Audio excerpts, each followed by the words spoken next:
Vostra.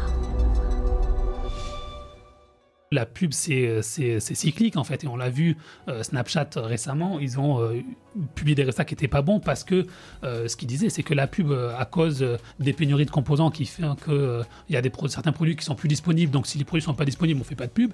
La guerre en Ukraine qui a également entraîné des pénuries. Le commerce en ligne qui a baissé au premier trimestre, qui est quand même assez impressionnant. Amazon a fait moins 3% sur le commerce en ligne au premier trimestre. Tout ça en fait qui fait qu'il y a moins d'annonceurs. Et donc on est dépendant de la pub, et la pub ça reste cyclique. La pub c'est souvent l'un des premiers budgets qu'on coupe dans une entreprise.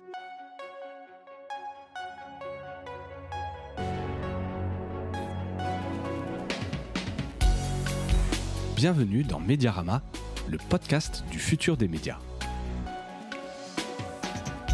Je suis François Desfossés et chaque semaine, je rencontre des entrepreneurs, des têtes penseuses et des experts de la galaxie média. Ce podcast est proposé par Cosa Vostra, agence de conseil tech et créative. Retrouvez-nous sur cosavostra.com.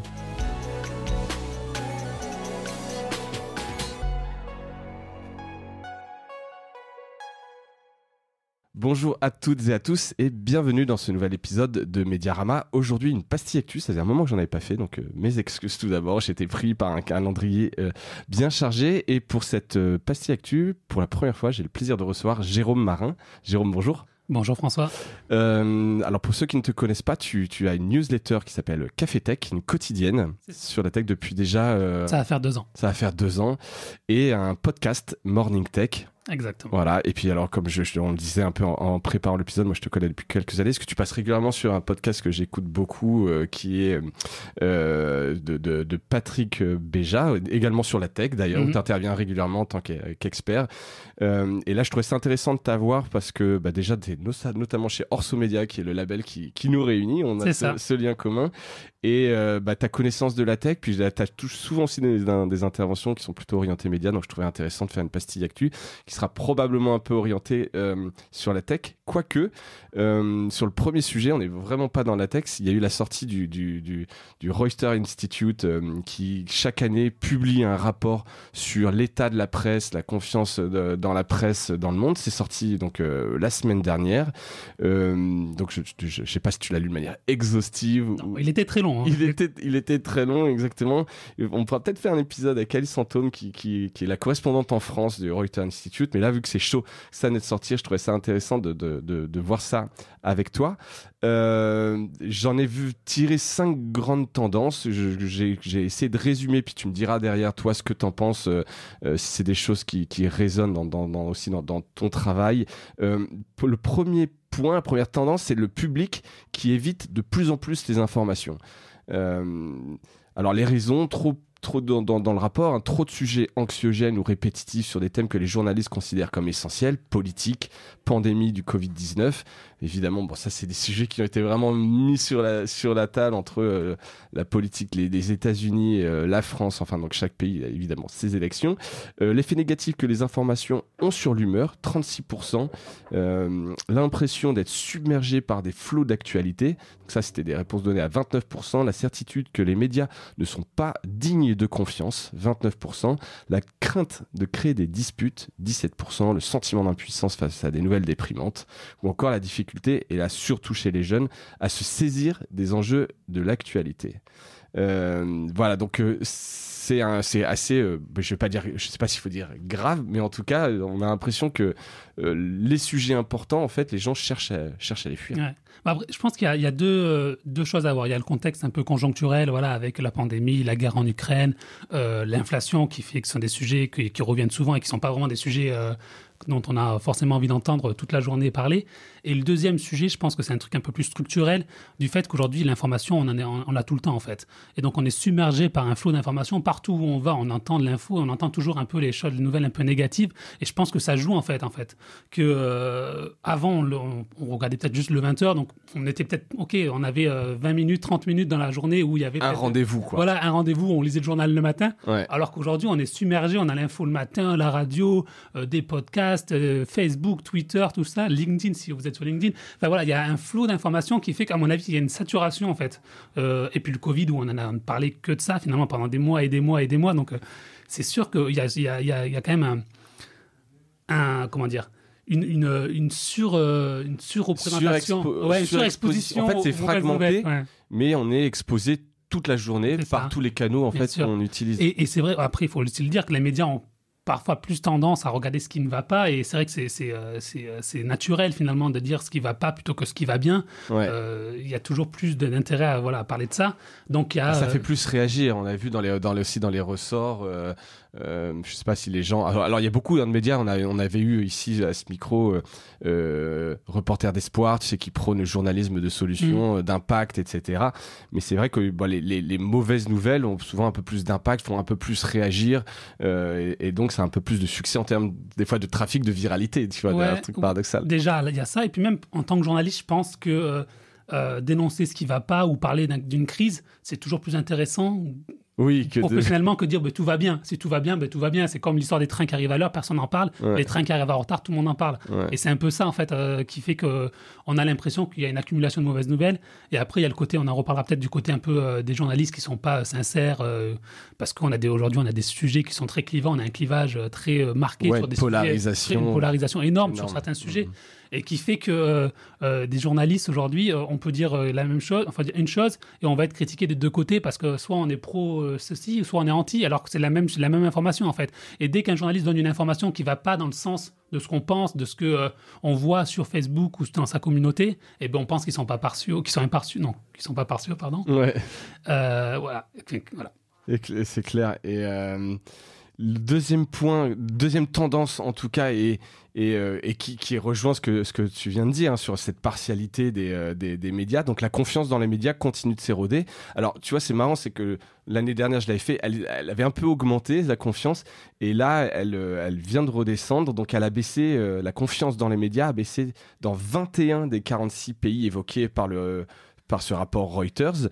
C'est les États-Unis qui possèdent le taux de confiance le plus faible, 26% seulement. La France se classe quant à elle 41e avec un taux de confiance à 29%, porté, et ça c'est important de le dire, par la presse quotidienne régionale et France Télévisions. Donc même dans la confiance, on sent que les gens ont plus confiance dans certains types de médias. Mais quand même, 29% pour la France, c'est fou, tu vois, les gens n'ont globalement pas confiance dans les médias. Oui, ça c'est sûr. Je pense que, j'ai pas les chiffres historiques, mais je pense que ça a beaucoup baissé depuis que les réseaux sociaux sont là. Il y a le côté bulle de filtre. On est sur un réseau social, on est avec des gens qui partagent les mêmes idées que nous, donc on va juste être conforté à chaque fois dans ses idées, et dès qu'il y a quelque chose qui ne va pas, qui va contre son idée, on va dénoncer, on va dire oui, c'est un scandale, les journalistes c'est des vendus, ils sont vendus au pouvoir, ils sont vendus aux entreprises, ils sont vendus à tout le monde, sauf à notre propre camp. Et il y a ça, il y a ce côté donc un peu réseaux sociaux, bulle de filtre, et il y a un autre côté, je pense aussi, c'est qu'aujourd'hui plus qu'avant, en tout cas, on examine tout ce qui se passe en fait dans la presse. Et dès qu'il y a ça arrive de faire des erreurs. Il y a des journalistes qui font des erreurs, des journaux qui font des erreurs, qui se trompent. Qui peuvent être de bonne foi. Oui, voilà, ça peut arriver. Ou alors qui ont une opinion. Parfois, il y a des opinions un peu marquées. Ça va être sorti. Ça va être mis en avant pour dire les journalistes, on ne peut pas leur faire confiance, les médias, on ne peut pas leur faire confiance. Donc, en fait, il y a une sorte de bulle qui s'auto-entretient, quoi. On n'a pas trop confiance dans les médias, donc on va regarder tout ce qui va nous faire ne pas avoir confiance dans les médias, donc on a encore moins confiance dans les médias. Et ça s'accentue. Ouais. Et justement, le fait que la presse locale soit celle dans laquelle les gens ont confiance, c'est parce que c'est des sujets qui sont parfois moins clivant, moins politique moins aussi, politique, ou polarisé. Donc souvent, j'avais lu, c'est que l'indifférence et l'idée que les médias seraient sous influence politique sont les principales raisons derrière cette baisse de confiance. Donc effectivement, tu peux te dire peut-être en PQR, presse quotidienne régionale, presse locale, t'es moins sur ce côté politique, ou aussi alors c'est un autre sujet sur l'actionnariat, tu sais, être sous influence de milliardaires qui eux-mêmes ont des accointances politiques, tu vois. Donc sans entrer dans le complotisme, effectivement, t'as un peu plus confiance. Puis France Télévisions, un peu le truc un peu d'État. Mais pourtant c'est financé par l'État. Bien sûr. Se dire, mais tu dis peut-être un peu neutre. Mais je pense que sur France Télé, c'est peut-être France 3 en fait, et c'est peut-être le côté des décrochages régionaux qu'on a plus confiance dans France 3 région qu'en France 2 par exemple. Ouais. Peut-être. C'est possible, avec un peu plus de proximité, des sujets, comme tu l'as dit, moins sociétaux et plus de proximité qui font que tu as peut-être un peu plus confiance. Autre tendance, autre point, c'était sur les jeunes, puisque effectivement on regarde toujours puisqu'ils sont sur des nouveaux canaux, les réseaux sociaux qui détrônent la presse en ligne. Donc évidemment, ça n'étonne pas, hein, c'est une tendance, mais qui se confirme. Les réseaux sociaux sont désormais la principale source d'information des jeunes, donc 39% des jeunes qui s'informent sur les réseaux sociaux, juste devant la presse en ligne, 34%, et chez les 18-24 ans, l'usage de Twitter est en déclin. Alors je sais pas, toi, tu es un gros utilisateur de Twitter? Alors moi, je ne tweete pas beaucoup, mais je suis un gros utilisateur, en tout cas, je lis beaucoup Twitter, parce que je suis beaucoup de journalistes et beaucoup de médias. Et ils sont dessus voilà. très présents. Twitter, c'est un outil qui est très, très journaliste, qui est très journaliste-centrique. Ouais. Moi, je vois, quand j'étais au Monde avant, j'écrivais souvent sur Twitter, et c'est des sujets que personne ne lisait, en fait. Parce que j'avais les chiffres d'audience sur le site internet. Twitter, tout le monde s'en fichait un peu, quoi, à part les journalistes. Et j'écrivais beaucoup sur Twitter par rapport au poids de Twitter dans l'intérêt des lecteurs, en fait. Parce que c'est un truc un peu pour les journalistes. C'est un petit microcosme. Il y a le microcosme journaliste. Après, souvent on disait Twitter, c'est le truc des istes, tu sais, des hobbyistes, en fait c'est pour les journalistes et pour tous les spécialistes, en fait, quelque part. Tu as ta communauté, mais c'est vrai que c'est pas le gros truc. Et parlons de Facebook, puisqu'on peut imaginer que les jeunes et Facebook, il y a dans cette culture populaire une espèce de désamour un peu, en tout cas ils y sont pas, ils ont atteint un plateau de stagnation. Je m'attendais encore à une chute un peu, mais quand même pour la première fois dépassé par Instagram, qui est lui en croissance depuis 5 ans, et évidemment TikTok explose littéralement, son utilisation multipliée par 5 en seulement 3 ans, passant de 3% en 2019 à 15% en 2022. Donc dans l'information des jeunes, hein, pour 15% d'entre eux, ils s'informent sur TikTok. Et je pense que le fait que TikTok monte, en fait, ça montre un shift, en fait, un changement. Au début, on disait toujours, oui, les jeunes s'informent sur les réseaux sociaux, mais c'était souvent des articles, en fait. On avait des liens vers des articles. Ouais, dans son feed, on avait un lien d'un article. Voilà, donc ça restait, enfin, le réseau social était un intermédiaire entre le lecteur et le média, en fait. Ouais. Aujourd'hui, c'est plus trop le cas. Aujourd'hui, on s'informe directement sur le réseau social, sur TikTok notamment, où on sort pas de TikTok, on a un influenceur ou un journaliste, ça peut dépendre. On a Twitch également, on a YouTube aussi, ça peut arriver, où on reste sur ça, en fait. Et donc, le lien entre les jeunes et les médias, il se distend de plus en plus. Et on a des nouvelles figures qui apparaissent. Hugo Décrypte, par exemple, qui est, je pense, le meilleur exemple en France, qui aujourd'hui se considère de toute façon comme un journaliste, mais c'est pas un média traditionnel, en tout cas. Et donc, il y a ce lien, en fait, qui se distend, et ce qui va, à mon avis, aussi contribuer au fait que la confiance dans les médias, elle est plus la même, en fait. Elle va encore baisser, parce qu'on va faire confiance à telle personnalité qu'on suit sur TikTok ou ailleurs, mais on aura plus qu'à une marque d'un média à laquelle tu n'es pas exposé, s'il s'empare pas, en tout cas, du sujet. On pourra en parler, par exemple, sur Snap, qui a quand même pas mal de choses qui ont été faites par les médias qui sont dessus en terrain de jeu. Je sais pas, en termes d'audience, je sais, par exemple, Le Monde est très présent sur Snap. Historiquement, ils étaient sur Discover. Mais est-ce que ça, en termes d'audience, ça fait beaucoup d'audience ou pas? Ça, je sais pas, en fait. Je crois que c'est des belles audiences, mais il faut derrière qu'ils réussissent à convertir et à un moment donné les faire sortir du réseau parce que c'est quand même très fermé, hein, Snap notamment, donc pour les faire venir sur Le Monde. Bon, je pense que c'est l'exposition à la marque. Mais en tout cas, voilà, intéressant, évidemment Facebook, où on l'a dit, plateau, Instagram qui monte et TikTok qui explose. Donc si on regarde vraiment, ça se passe du côté de chez TikTok. Avec, encore une fois, comme tu l'as dit, des nouveaux médias, des choses qui sont moins contrôlées, possiblement des fake news, possiblement des médias agenda.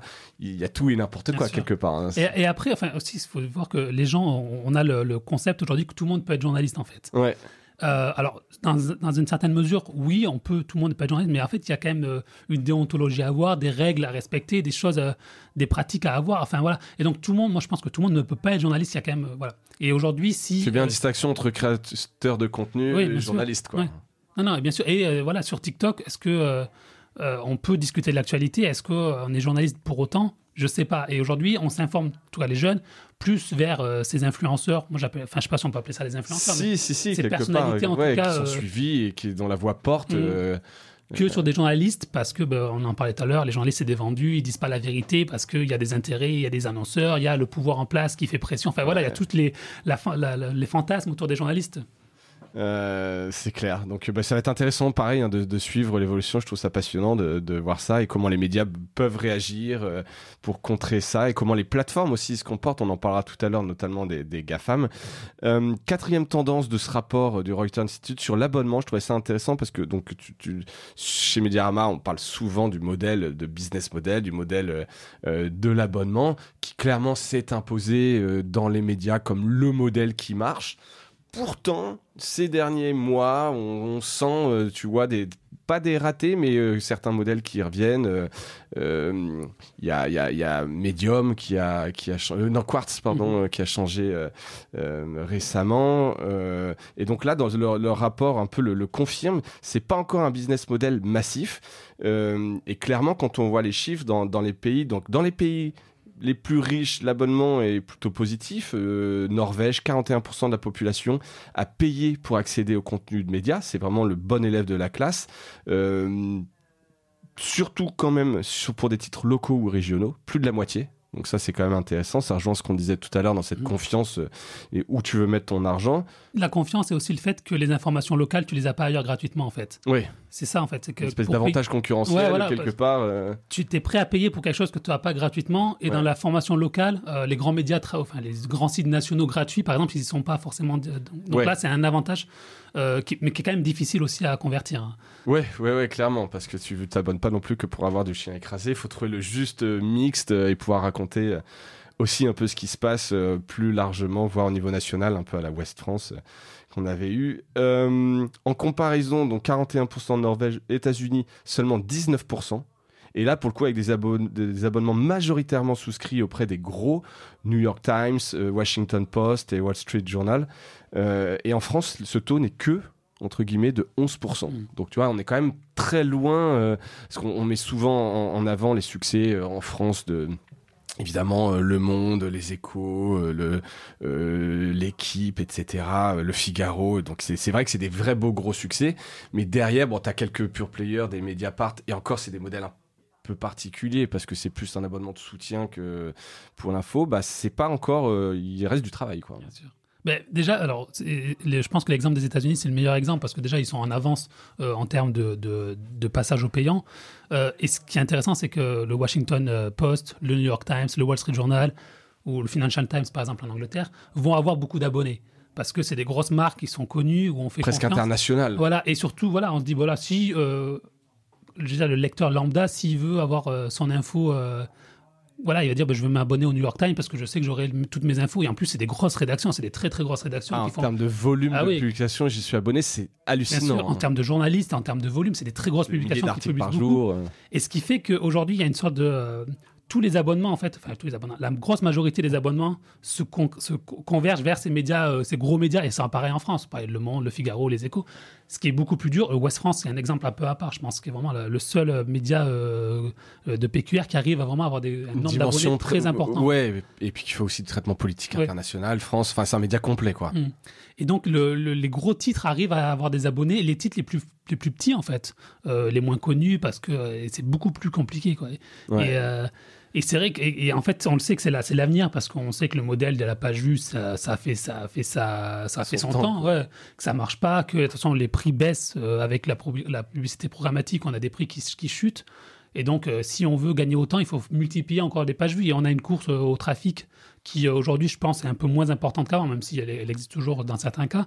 Et donc, il faut trouver l'abonnement, mais c'est vraiment pas évident de faire payer quand on a habitué les gens à avoir gratuit, quoi. Ouais, et puis quand tu as déjà ton abonnement à Netflix, à Spotify, etc. Tu vois, j'ai plus les chiffres en tête, mais voilà, les gens, c'est pas le premier poste d'abonnement, c'est pas la news. Hein, déjà, et puis en plus, il faut voir, c'est que Netflix et Spotify, ils ont imposé un nouveau tarif, 10 € par mois à peu près, pour un abonnement média.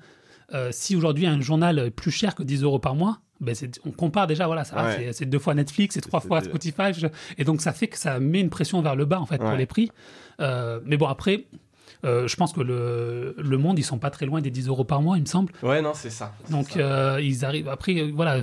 Sans le papier, évidemment. Sans le papier, bien sûr, parce qu'on a l'avantage de ne plus avoir de papier aussi. Ouais. Donc, ce qui fait qu'on peut avoir un abonnement moins cher et de remplacer le prix, enfin la valeur faciale par du volume. Ouais, exactement. Donc encore beaucoup de travail évidemment dans ces médias et voilà, je tenais quand même Norvège et Suède, c'est vrai, donc 41 et 33, et ça me faisait quand même penser à ce que tu disais tout à l'heure, c'est que non seulement l'info locale n'est pas à l'heure, mais dans ces langues-là, t'as encore moins de concurrence. Je veux dire, tu peux pas trouver. Alors après, c'est des pays où ça parle quand même relativement bien anglais, mais tout le monde ne parle pas anglais.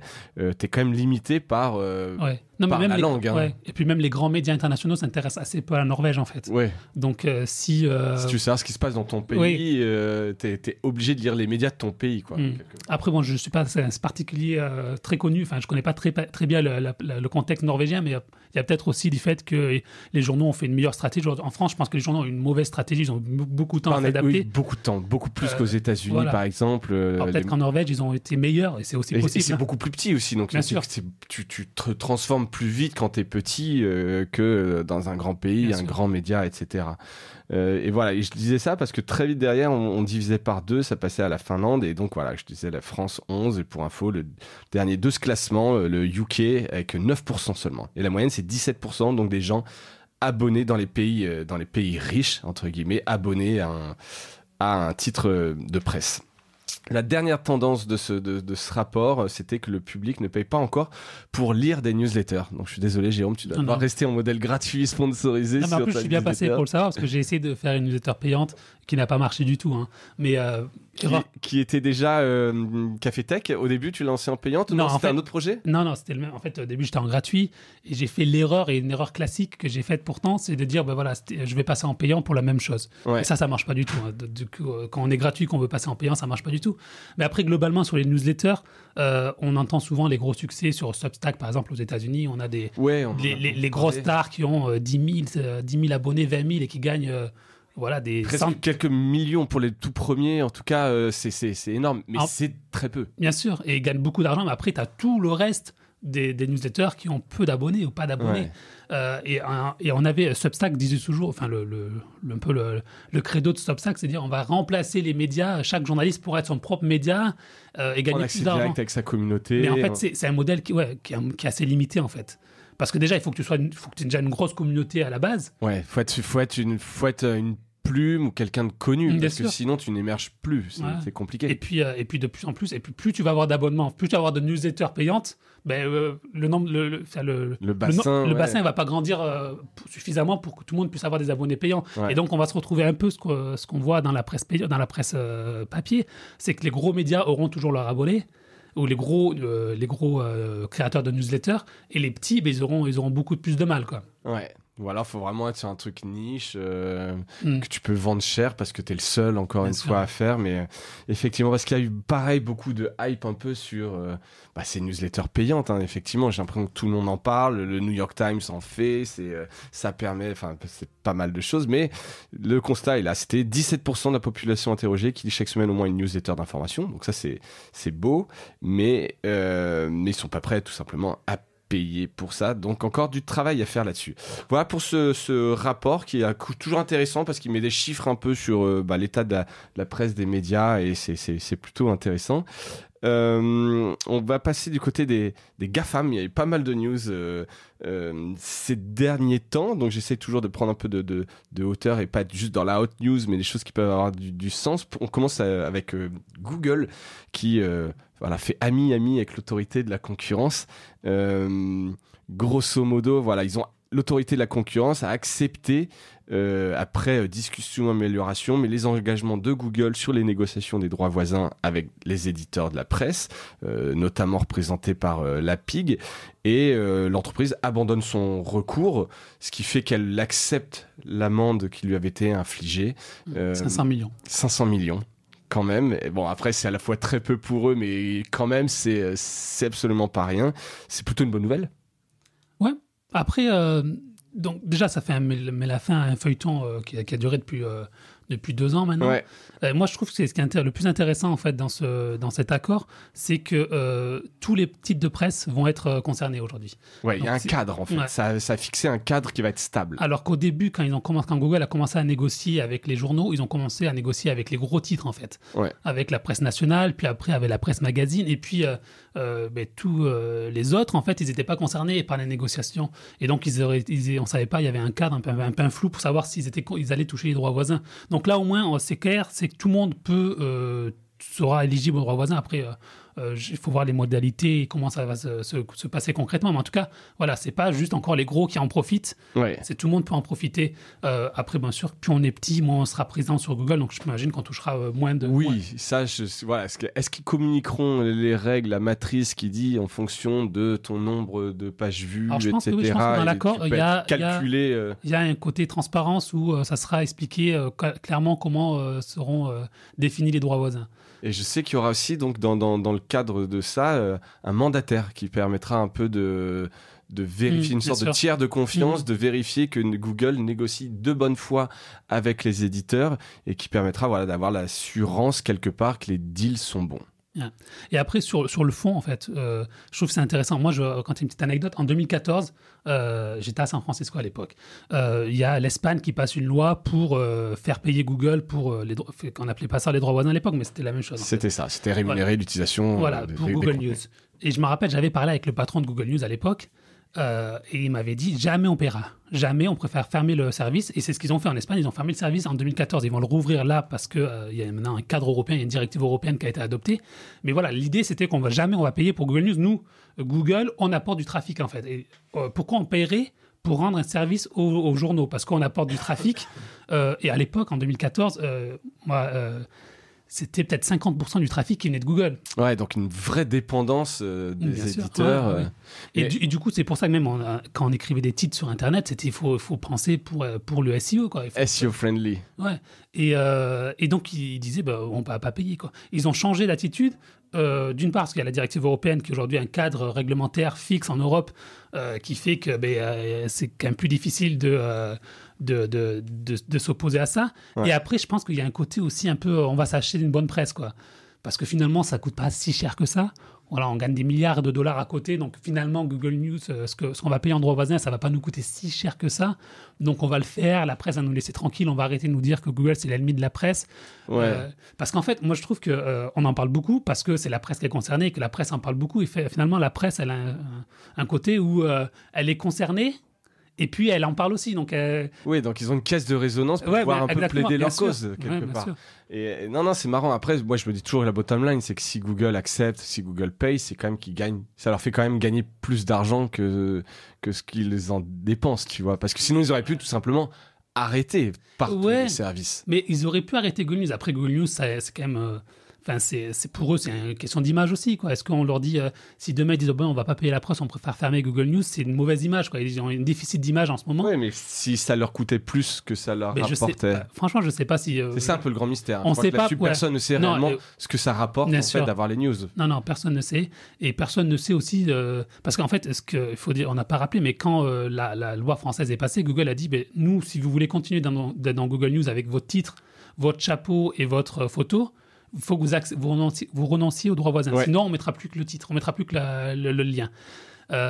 Donc, est-ce que les médias aussi, il y a beaucoup de médias qui n'ont pas accepté parce qu'ils disaient attends, si nous, on n'accepte pas, si on n'a que notre titre, on sera désavantagé. Ouais, on va perdre notre trafic, donc on ne monétisera pas derrière. Donc, voilà, moi, je sais... Est-ce que vraiment Google, eux, s'ils mettent la photo et le descriptif, ça leur rapporte plus que s'il n'y a que le lien? Je ne pense pas. Donc, je pense que vraiment, moi, ce que je vois... C'est peut-être un service, c'est que les gens... Combien de personnes vont sur Google News pour s'informer et ça leur suffit d'avoir le titre et le chapeau et une photo et ils ne cliquent pas sur les liens. Bon, c'est ce jeu, en tout cas, intéressant. Franchement, une nouvelle étape, en tout cas, dans cette saga. L'argument de la presse, pourtant, je suis journaliste, mais j'ai parfois du mal à le comprendre, en fait. Et surtout, j'ai du mal à le monétiser, quoi. Combien de gens sont sur Google News et ne cliquent pas sur les liens c'est très difficile. C'est pour ça que je pense qu'il y a vraiment une côté relation publique. On s'achète une bonne image parce que ça nous coûte pas très cher et que on fait la paix avec la presse et on a tellement d'autres problèmes à côté, autant régler celui-là. Ouais, en tout cas, il faut, je vais dire, saluer oui, saluer cette bonne nouvelle qu'en tout cas se sont entérinés, qu'il y a un cadre stable, mais c'est vrai que c'est vraiment cette relation je t'aime moi non plus, on en a déjà beaucoup parlé à ce micro, mais entre Google et les éditeurs, le fonds, le FINP à l'époque, le DNI, le GNI, le Newslab, les amendes, et bon bah écoute, ça avance, mais c'est bien aussi que la presse les médias se soient un peu unis là-dessus.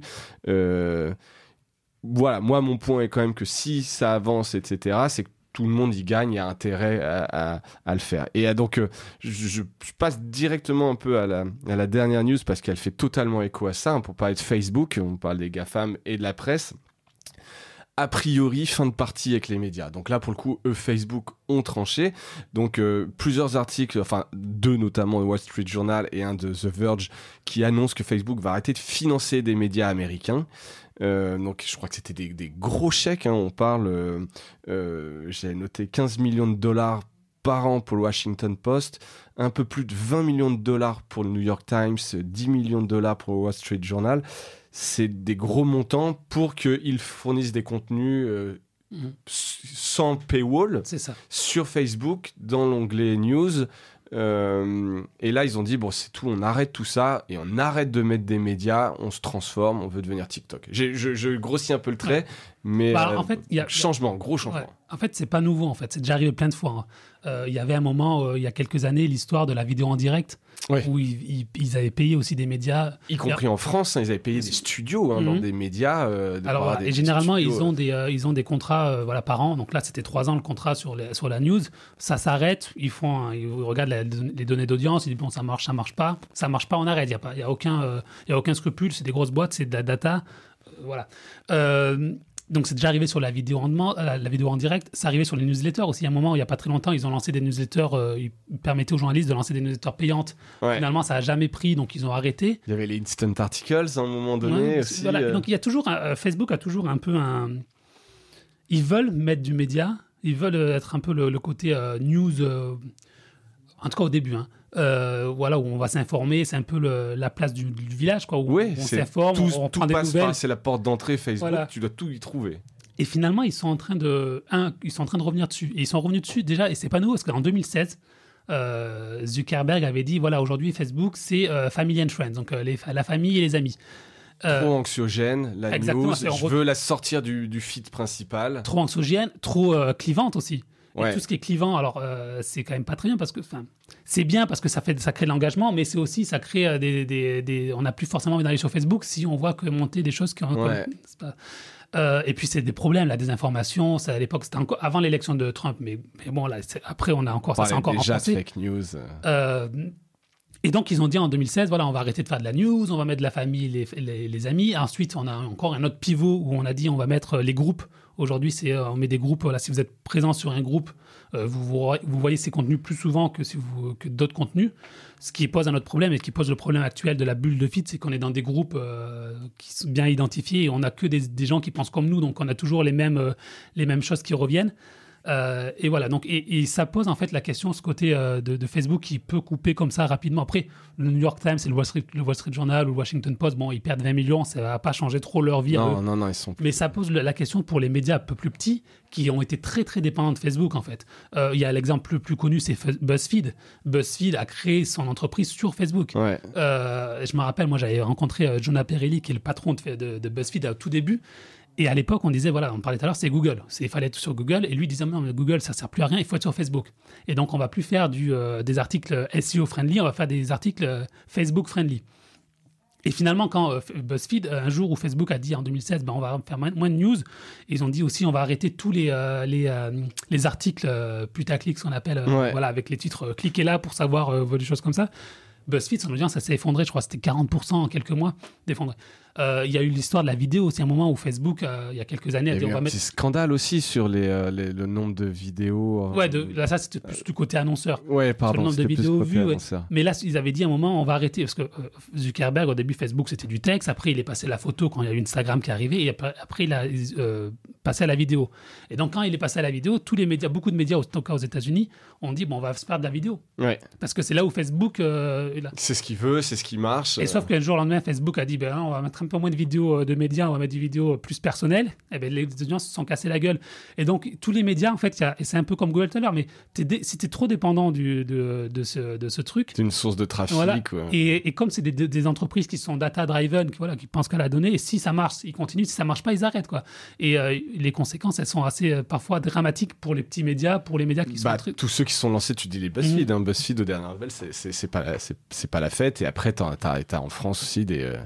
Minute Buzz qui était devenu Vertical Station, etc. Il y a pas mal de médias qui sont lancés. Bon, après, je pense qu'ils ont réussi à shifter maintenant sur les plateformes Instagram, TikTok, etc. Mais c'est compliqué. Hein. Moi, c'est toujours mon truc. Dépendre entièrement, de pas avoir ta data et dépendre entièrement de réseaux sociaux, t'es pas à l'abri de ce genre de décision. C'est court-termiste, quoi. Ouais. Ça peut marcher très vite, et puis ça peut se casser la gueule très vite aussi. Ouais. Et juste sur le côté TikTok, se transformer en TikTok. C'est ce que je disais. Ils veulent plus de vidéos, plus de contenu qui vient d'en dehors justement du réseau d'utilisateurs. Tu disais en dehors des groupes pour plus de sérendipité peut-être.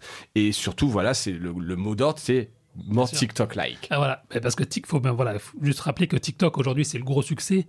C'est plus populaire dans certaines catégories de population que Facebook. Aujourd'hui, Facebook, pour la première fois en début d'année, ils ont perdu des utilisateurs. Ils n'ont pas perdu beaucoup. C'est pas qu'il y a eu une baisse de la croissance, c'est qu'il y a eu une baisse du nombre d'utilisateurs. Assez faible. C'était quelques dizaines de milliers, mais c'était quand même une première assez importante. Même Instagram, aujourd'hui, la croissance d'Instagram est assez faible comparée à ce qu'elle était avant. Et c'est surtout en termes de temps passé, en fait, d'engagement, de temps passé. Et donc ça, pour Facebook, c'est un problème parce que son business, c'est de la pub. 90%, voire plus de son activité, c'est de la pub. Donc c'est pour ça qu'ils essaient de se transformer. Donc ils ont lancé les Reels, qui est donc la copie de TikTok, et qui mettent de plus en plus en avant, et qui vont mettre de plus en plus en avant, que ce soit sur Instagram et sur Facebook. Et donc les news, dans ce côté-là, c'est un peu moins intéressant, quoi. Donc c'est pour ça qu'on est passé à un autre... Donc, grosso modo, ils veulent vraiment, pour revenir sur le sujet média, il y aura plus de news, il y aura plus de médias, à moins que les médias s'emparent, justement, puissent faire des reels ou des stories. Mais il faudra faire autre chose, quoi. Faudra faire autre chose. Et pour reparler là, de Facebook... Vu en tant que spectateur, alors je regarde ça de moins près que toi, mais il y a quand même un côté, j'ai pas d'idée, je regarde un peu ce qui marche et je copie ou je rachète. Il y a un manque de vision. Alors on pourrait peut-être parler du métaverse aussi, parce que c'est pour le coup là où ils ont une vision là-dessus. Après, Facebook, il faut voir que en fait ça fait des années que Facebook en fait n'innove plus vraiment en fait. Pourquoi d'après toi c'est un manque de vision, c'est trop gros Non, mais en fait l'avantage qu'a Facebook, c'est que Facebook est très gros. En tout cas, l'avantage qu'ils avaient. Ils étaient très gros, donc il y a un effet de réseau. Aujourd'hui, tous tes amis sont sur Facebook, donc tu es obligé d'être sur Facebook. Et donc, l'idée, en fait, ce qu'ils ont fait, c'est qu'ils ont lancé ils sont quand même innovés. Le newsfeed, c'est Facebook, tu vois, les choses comme ça. Toute la base de Facebook, au départ, c'était de l'innovation. Ça n'existait pas avant, donc ça existait. Ensuite, ils étaient tellement gros que la seule chose qu'ils avaient à faire, finalement, c'est de regarder ce qui marchait ailleurs, soit de le racheter, Instagram. Très clairement, ils ont racheté Instagram pour $1 milliard à l'époque. On disait, mais ils sont fous. Mais en fait, aujourd'hui, c'est certainement le meilleur achat qui est fait Facebook. Donc voilà, on a vu la photo, on va racheter Instagram. Après, ils ont essayé de racheter Snapchat. Ils n'ont pas réussi à racheter Snapchat. Donc, ils ont copié Snapchat. Même chose avec TikTok. Et en fait, comme ils sont gros, l'idée, c'est pas d'innover, parce que si on innove, c'est toujours un risque, en fait. Il y avait toujours... Facebook, au départ, c'était move fast, break things, aller vite, casser des choses. C'est pas grave, si on rate, c'est pas grave. Une fois que t'es gros, une fois que t'as des centaines de millions d'utilisateurs, c'est plus difficile de bouger, parce que t'as des gens qui ont leur habitude, et dès que tu changes, il y a toujours des contestations, des choses qui sont pas bienvenues. Donc, ils se sont dit, voilà, on va juste attendre d'avoir ce qui marche ailleurs, et on va faire la même chose. Et comme on est gros... Et par exemple, sur les stories, donc c'est le concept de WhatsApp, de Snapchat, qui a été copié sur Instagram et sur Facebook, surtout sur Instagram. Mais aujourd'hui, c'est très populaire. Aujourd'hui, les stories sur Instagram, c'est l'une des choses qui se fait le plus. Parce que là, ils ont une communauté sur Instagram, une communauté sur Facebook, et donc on va leur donner ce que les gens veulent. Comme ça, ils n'ont pas besoin d'aller sur Snapchat. TikTok a totalement changé les choses. TikTok, c'est un succès qui est énorme. Enfin, on parle souvent de Snapchat, mais Snapchat, c'est tout petit comparé à TikTok. TikTok, c'est 600, 800 millions d'utilisateurs hors Chine. C'est la même chose en Chine. Donc sur leur équivalent. Voilà, sur Douyin, ça s'appelle. Donc, c'est pas aussi gros que Facebook, mais c'est pas non plus... Il n'y a pas une énorme différence, quoi. Et en termes de population, de jeunesse et d'engagement, c'est là que ça se passe. Et surtout, ils ont été beaucoup de temps, en fait, à s'adapter, je pense. Parce que TikTok, ça fait quand même des années que ça existe. Et ils l'ont peut-être pas vu venir, en fait. Et donc, maintenant, ils essaient de s'adapter. Ils sont... certainement un peu en retard et c'est difficile parce que là, maintenant, l'effet de réseau qui a totalement profité à Facebook pendant des années, et ben aujourd'hui, il est pas pour Facebook, il est pour TikTok aujourd'hui. Ouais. Si on veut voir des choses, des vidéos courtes comme ça, c'est sur TikTok. Et donc, on va sur TikTok parce que c'est là qu'ils sont. Et souvent. Et ça risque donc d'être un fail parce que quelque part, est-ce que les gens qui aujourd'hui utilisent Facebook ont envie d'avoir un TikTok sur leur Facebook? Enfin, tu vois ce que je veux dire? Bien sûr. Après, ça dépend comment il intègre. C'est toujours une question d'intégration. Et Facebook a toujours été généralement très, très bon sur la question de l'exécution, de l'intégration, des choses comme ça. À voir comment comme ils ont beaucoup de data, ils peuvent voir. Après, voilà, on disait la même chose pour les stories. Personne ne va voir les stories en haut d'Instagram. À l'époque, on disait personne ne va avoir un algorithme qui définit quelle photo vous allez voir d'Instagram. On veut l'ordre chronologique. Et finalement, ça marche. À voir sur les Reels. Ils ont quand même un avantage, que ce soit Facebook ou YouTube, qui est également le format qui s'appelle Shorts sur YouTube, qui a une copie de TikTok. Ils ont un avantage, c'est qu'ils ont plus d'argent que TikTok. Aujourd'hui, sur TikTok ne donne très très peu d'argent aux créateurs. Il y a un fonds de rémunération des créateurs qui est assez faible. Et finalement, sur une vidéo de TikTok qui est très populaire, vous allez gagner. Vous allez gagner un peu, ouais, vas-y. Alors les chiffres. Juste pour donner une ordre d'idée, sur 1000 vues, donc les talons, quelque part. Voilà, les talons. Sur YouTube, on peut être à quelques dollars. Voilà, ça dépend après toujours, mais ça va être entre 3, 4, 5 dollars, ça peut-être parfois plus. Sur TikTok, on est plus à quelques centimes de dollars. Donc on est à 100 fois moins. Ouais, entre 10 et 100 fois moins, ça dépend après. Tout dépend, parce qu'en fait, ils ont déjà un fonds qui est fini, donc ils disent on va vous donner 1 milliard, mais comme il y a de plus en plus de créateurs, le milliard, il s'est partagé entre de plus en plus de personnes. Et donc, les gens gagnent très peu. Après, tu peux gagner de l'argent autrement sur TikTok. Tu fais du sponsoring, tu fais d'autres choses. Oui, bien sûr. Du produit placé. Placement. Voilà, mais ça, c'est pas accessible à tout le monde. Et puis, ça demande du travail. Il faut trouver le sponsor et tout. Et donc, Facebook et YouTube, eux, ont l'avantage, c'est qu'ils ont de l'argent, c'est qu'ils peuvent rémunérer. Donc, YouTube va commencer à mettre des vidéos sur Shorts en disant on va faire le même programme de partage de revenus que sur YouTube. Donc, 55% des revenus sont redistribués aux créateurs. Alors, est-ce qu'il y a l'audience, et pour Shorts, en plus, il y a l'audience qui monte beaucoup. Ils ont communiqué il n'y a pas très longtemps. Ils ne sont pas très, très loin de TikTok, notamment parce que TikTok est interdit en Inde. Avec un égard, oui, forcément. Voilà. Tu te coupes d'un pays comme ça. Et pourquoi c'est interdit En fait, il y a eu un gros conflit entre l'Inde, un conflit transfrontalier entre l'Inde et la Chine. Il y a quelques années.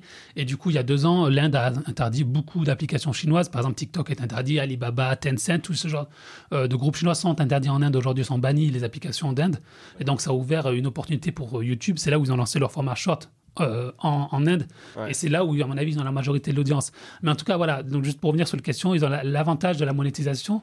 Et donc, c'est ce qu'ils essayent de faire aujourd'hui. C'est que souvent, sur Short ou sur Reels, donc de Facebook, c'est des vidéos TikTok qui sont publiés sur ces plateformes, et souvent il y a même le petit logo TikTok dessous, enfin en bas, et donc là ils essayent justement, si vous voulez être monétisé, il faut plus que qu'il y ait plus ce logo, que ce soit un original. Ouais, alors peut-être pas un original parce que tu peux quand même le poster ailleurs, mais en tout cas logo, pas un repost avec un logo. Voilà. Et donc ils essayent, c'est comme ça qu'ils vont essayer en fait par l'argent pour attirer les créateurs, et si tu attires les créateurs, tu peux attirer l'audience, mais c'est quand même compliqué.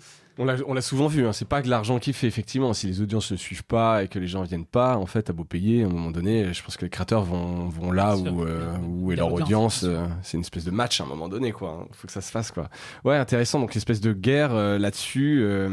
Et donc, je reviens au début de la news. Donc, Facebook, fin de partie avec les médias, fin de ses partenariats. On verra ce que ça donnera. Mais voilà, donc trajectoire un peu différente de Google. Dernière news.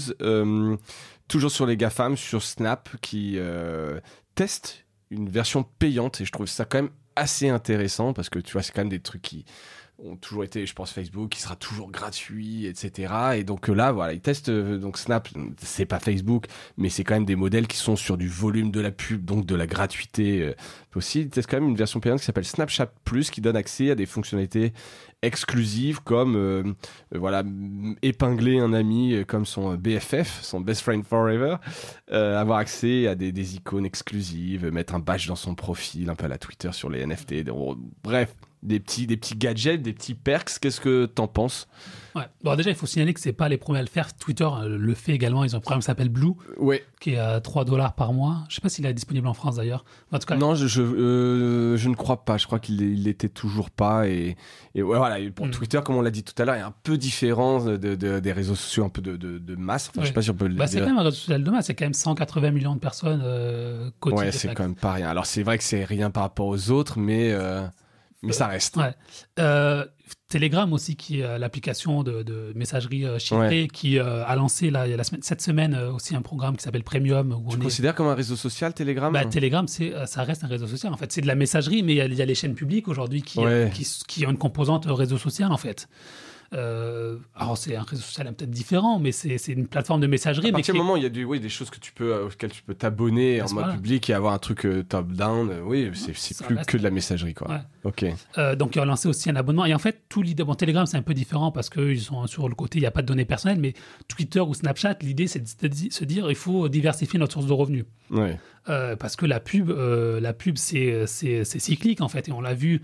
Snapchat récemment, ils ont publié des résultats qui n'étaient pas bons parce que ce qu'ils disaient, c'est que la pub, à cause des pénuries de composants qui fait que il y a certains produits qui sont plus disponibles, donc si les produits sont pas disponibles, on fait pas de pub. La guerre en Ukraine qui a également entraîné des pénuries, l'inflation qui fait que on achète moins en ligne, le commerce en ligne qui a baissé au premier trimestre, ce qui est assez impressionnant, c'est que le commerce en ligne, Amazon a fait moins 3% sur le commerce en ligne au premier trimestre, un truc qui est assez fou. J'avais pas vu passer ça. Et donc tout ça en fait qui fait que il y a moins d'annonceurs. Et donc on est dépendant de la pub, et la pub ça reste cyclique, ça monte quand tout va bien, quand ça va mal, quand on a de l'inflation, quand on a une récession peut-être qui va venir. La pub c'est souvent l'un des premiers budgets qu'on coupe dans une entreprise, dans les dépenses. Donc comment se prémunir de ça Voilà, donc il faut se tester prémunir. D'autres modèles. Et il faut aussi monter donc la RPU qui est le revenu par utilisateur, qui est l'une des données qui est regardée souvent par les investisseurs. Et donc, il faut le monter. Et l'une des façons de le monter, c'est d'avoir d'autres business models, c'est d'avoir de l'abonnement. Après, là, on parlait avec les médias, mais c'est pareil pour Twitter ou pour Twitter, par exemple. Ils communiquent pas de chiffres sur Blue, mais lors des derniers résultats trimestriels, ils ont dit que c'est une partie très infime des revenus. Bon, c'est encore en phase de test et tout, mais voilà. Donc, même s'ils ont 100, 200, 300, 400 millions d'utilisateurs, la partie qui va s'abonner sera quand même relativement faible. Ouais, bien sûr, ce sera à moins d'1%, j'imagine. Ouais. Donc, à voir après, est-ce que ça me permet de monétiser au-delà de la pub? C'est à voir. Après, ça se teste. Je pense qu'en interne, ça permet aussi de tester des process, des nouvelles équipes. Il y a plein de choses à tester. C'est pas inintéressant. Et je pense que si vous demandez à Elon Musk, donc, qui veut racheter Twitter, Elon Musk, c'est l'une de ses plans, de son projet, enfin, l'une des pistes de bataille. L'une de ses pistes, c'est de faire des abonnements payants, vraiment d'insister dessus. Et lui, alors j'ai plus le chiffre en tête, mais il avait vraiment des objectifs très énormes sur le nombre d'abonnés payants. Voilà. Et notez aussi que chez Twitter et chez Snapchat, l'abonnement même si vous êtes abonné, vous avez toujours la pub. Ouais, bien sûr. Donc on garde le côté. C'est pas un no pub. Parce que souvent dans les médias, par exemple, on se dit si vous êtes abonné, ça se fait un peu moins. Mais si vous êtes abonné, on enlève la pub. Ouais. Je trouve ça un peu bête quelque part. Enfin, si t'as une belle intégration publicitaire, que t'as des bons annonceurs, alors tu choisis pas toujours avec la programmatique, mais ça doit pas gâcher ton expérience utilisateur. Et regarde, quand t'es abonné à un magazine, un journal, t'as de la pub et c'est toujours intéressant. Il y a deux côtés. Je pense qu'il y a le côté dire, voilà, on va donner un perk, un avantage pour un peu forcer, pas forcer, mais pour montrer attirer un peu, ceux qui aimeraient s'abonner en disant, il y en a qui aiment pas la pub, dire, si je m'abonne, j'ai pas de pub, je vais peut-être m'abonner. Et il y a un autre côté, qui est le côté un peu négatif, c'est que si vos abonnés qui sont généralement le cœur de cible de votre média, parce que qui sont prêts à payer. Voilà, ceux qui vont être les cibles et les cibles publicitaires aussi, donc ceux que vous allez vendre aux annonceurs, voilà, on a du CSP++, machin. Si ils ont plus de pub, tu peux pas les toucher. Tu peux plus démonétiser. Donc c'est pour ça qu'il y avait un moment à l'époque, je pense qu'il y a quelques années, où il y avait cette tendance, on va enlever la pub. Aujourd'hui, c'est plus trop le cas. Mais donc Snap et Twitter qui font un peu la même chose, on n'enlève pas la pub parce qu'on va pas gagner d'un côté pour perdre de l'autre, même s'ils ne gagneront pas autant. Oui, ça doit être en plus. Mais en tout cas, voilà, je trouvais intéressant. Et puis peut-être un peu d'accès à des statistiques. Tu peux voir combien de tes amis ont regardé, revu tes stories, etc. Mais c'est un peu comme Tinder. Enfin, je crois que Tinder, il y a des abonnements payants en fait, où c'est ça, à chaque fois tu peux avoir un peu plus de stats en tout cas, voir un peu plus qui a matché, etc. Des choses comme ça. Et donc l'idée c'est ça, c'est toujours on va donner un peu plus de pouvoir. Et parce que mine de rien, pour nous peut-être que ça semble dérisoire, mais je pense que le fait que tu peux avoir un BFF par exemple, où tu peux voir qui a revu tes stories, des choses comme ça, je pense que pour certains utilisateurs c'est important en fait. Ouais, probablement. Probablement, ouais. Moi je pense que je suis pas là. Non, mais quand t'es un vrai power user et que une partie de ta vie est dessus, etc., ce genre de choses a du sens. Et si c'est 3, 4, 5 $ par mois, bon bah tu te dis pourquoi pas. Et puis même on voit sur Twitch par exemple, Twitch a des abonnements aussi. Ouais. Et souvent, c'est des avantages que, pour moi en tout cas, c'est des avantages qui ne servent à rien. Voilà, tu peux avoir des icônes, des choses comme ça. Bien sûr. Mais ils ont beaucoup d'abonnés. Il y a des chaînes qui ont beaucoup d'abonnés sur Twitch parce qu'il y a le côté, bon, je soutiens déjà le créateur, mais il y a aussi le côté, je suis un peu différent, je peux voir ça, j'ai ça, machin. Que j'aime bien avoir des avantages. Exactement. Ça me démarque un peu de la masse. Ouais, comme voilà sur Twitter Blue, le fait d'avoir ton icône à NFT avec une forme spéciale, donc les gens voient que t'es un abonné, tu vois, c'est assez rigolo. Je pense que ça peut marcher, en tout cas, tu l'as dit, sur une petite partie, à tester, on verra ça. Dernière news qui est plus, que j'ai vu ce matin, qui est très tech pour le coup, mais ça pourra peut-être avoir un impact sur les médias, hein, c'est le métaverse. 40 géants qui s'unissent pour bâtir les standards d'un métaverse. Alors, ce que j'ai vu dedans, qu'il y avait Meta, donc je pense que ça doit être très porté par Meta. On disait que c'était la grande vision de Mark Zuckerberg. Est-ce qu'il a raison ou pas? L'avenir nous le dira. Il n'y a pas Google, il n'y a pas Apple. Ça, c'était moins étonnant parce qu'Apple est quand même très dans des trucs fermés. Là, officiellement, ils n'ont encore rien présenté. Voilà, ça, c'est la grande... donc, cette union, c'est une espèce de forum qui vise un peu l'interopérabilité des standards, parce qu'on sent que là, tout le monde part un peu dans tous les sens. Rien ne sort réellement, dans le sens où j'ai rien vu de fou qui dit, par exemple, tiens, je suis un média, il faut que j'aille tester, ou tiens, moi, utilisateur, je vais aller à fond dessus. Qu'est-ce que tu en penses ? Bon, déjà, le métavers, ça reste un buzzword. Il faut quand même bien se le dire. Aujourd'hui, c'est assez peu développé. Mais bon, l'idée... Non, mais c'est important de le rappeler. Oui, non, mais ça reste un buzzword. Ça permet de lever de l'argent, ça permet de faire parler. Mais c'est aussi, quand même, on l'a dit, Facebook est devenu Meta. C'est vraiment le prochain relais de croissance. Paradigme, en tout cas, qu'ils imaginent de Facebook, de Zuckerberg. De Zuckerberg. Après, ce qui est intéressant, c'est qu'il y avait la crainte que Facebook crée un truc un peu fermé et que chacun, finalement, crée son écosystème un peu fermé et qui serait contre, en fait, l'idée du Web3, l'idée que tout est ouvert, que décentralisé, voilà. Donc, je pense que c'est un peu le sens de l'histoire que... il faut que ce soit interopérable et que chacun ne crée pas son écosystème de son côté, quoi. À voir comment Apple va réagir, parce qu'Apple, on l'a dit, c'est un truc qui est fermé. Donc à voir. Voilà, pour l'instant, ça reste un peu des intentions, quoi. Voilà. Y a pas de chose de très concrète, mais bon, c'est quand même important. Je pense qu'il y ait une volonté commune d'avancer. Après, à voir comment ça se passe. Est-ce que les intérêts des uns et les intérêts des autres feront que ça ne marchera pas? On verra, c'est très encore prospectif. J'ai pas encore vu grand-chose des médias là-dedans. Je pense qu'on en parlera dans les 1-2 ans à venir, j'espère en tout cas. Je pense, de toute façon, je pense que les médias regardent ce qui se passe. Après, c'est vrai que c'est souvent de la com. J'ai vu l'opération de Carrefour qui avait fait des recrutements. Métaverse, voilà, après plutôt un bad buzz, je trouve. Alors, certains disent que c'est cool. Moi, je trouvais que la qualité du truc c'est pour faire parler, très cheap, quoi. Ouais, mais c'est pour faire parler, c'est pour dire, voilà, on est l'entreprise innovante. Voilà. Et je pense que les médias, ils sont pas forcément encore dessus parce que ça reste encore trop faible, qu'il y a d'autres choses à faire, il y a d'autres ressources à allouer, des ressources à allouer d'autres projets. À investir. Voilà. Mais globalement, si vraiment ça prend comme certains pensent que ça va prendre, les médias seront présents et devront de toute façon être présents, il n'y aura pas le choix. Et on en parlera au micro de Mediarama. Jérôme, merci beaucoup pour ton temps. Merci. Pour cette pastille qui était évidemment très tech, mais on l'avait dit, et c'est intéressant parce que de toute façon, ce sont ces grands gatekeepers. C'est là que ça se passe aussi, Internet et donc le trafic, on l'a dit. Donc c'était hyper intéressant d'en parler. Merci à toutes et à tous d'avoir écouté cette pastille actu. Donc jusqu'au bout, j'espère que ça vous a plu et je vous dis à bientôt. Salut.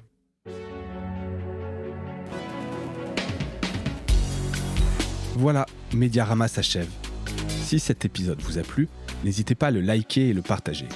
Et puis, si vous souhaitez être accompagné par notre agence Cosa Vostra, contactez-moi par mail mediarama@cosavostra.com.